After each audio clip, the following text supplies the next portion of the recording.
እናመሰግናለን አባታችን አርበኛችን ኮሎኔል ታደሰ እሸቴ።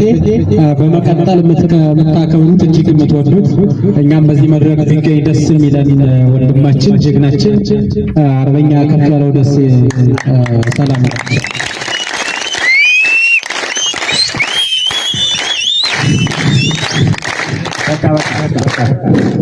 እንደምን አደራችሁ። ማለት የምፈልገው ብዙ ነገር ወንድሞቻችን ብለዋል። እነ ፕሮፌሰር አብራርተውላችኋል። እኛም ብዙ አጉላልተናችኋል።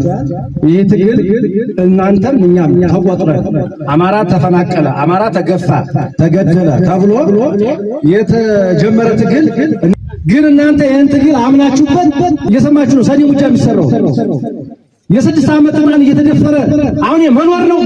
ባንኖር ይሻላል። አጎ እንዴ ለምን አንሞት? ክብራችን ይዘን ለምን አንሞት? ይሄ ነው ታውቁበታላችሁ። ሙጃ ግጃመሬ የተሰራውን ጆንጓድ የተሰራውን ጀብድ እኛ ሳንወድ ገበሬው ነው የሰራው።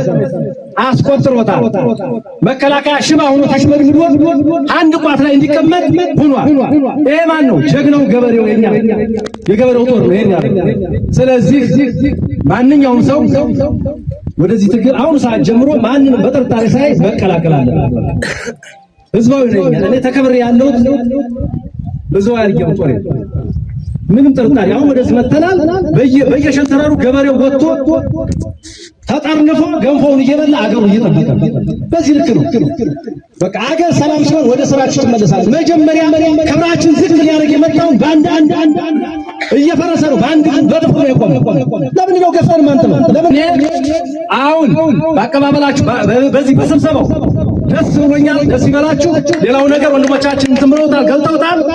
መደራጀት በቲም በጋንታ በሻምበል በሻለቃ ተደራጅታችሁ ማንም እየፈረሰ የሚመጣ ምንሻ ትናንትና 14 ምንሻ ተደውሉልኛል። እነኚህ ምንሻዎች ቆርቆሯቸዋል። ሰውን እኮ ገለን አንጨርሰው። በቃ ወደ ህዝባቸው ተቀላቅለው ትግላቸውን ያስቀጥሉ። የመሳሪያ ችግር የለብንም። ያሉበት እናውቃለን። መሳሪያ አንፈልግም።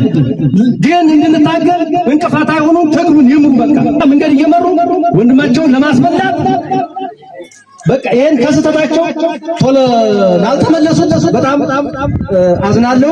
አሁን ሰኔ ሙጃ 300 ምን ይሻ ነበር 50 ቀርቷል። እየተበተነ ወደኛ ያልተቀላቀለው መተማ እየደረጉ እንደ ደቦ ባሽታ ነው ነው ክብር የሌለው አለ። ልብሶ እንኳን አያምርም። ስለዚህ ስደት ካሚየት ትግሉን ተቀላቅሎ ብንታገል አገራችን ለክብራችን ብንሞት ይሻላል። አመሰግናለሁ። ወዳችኋለሁ።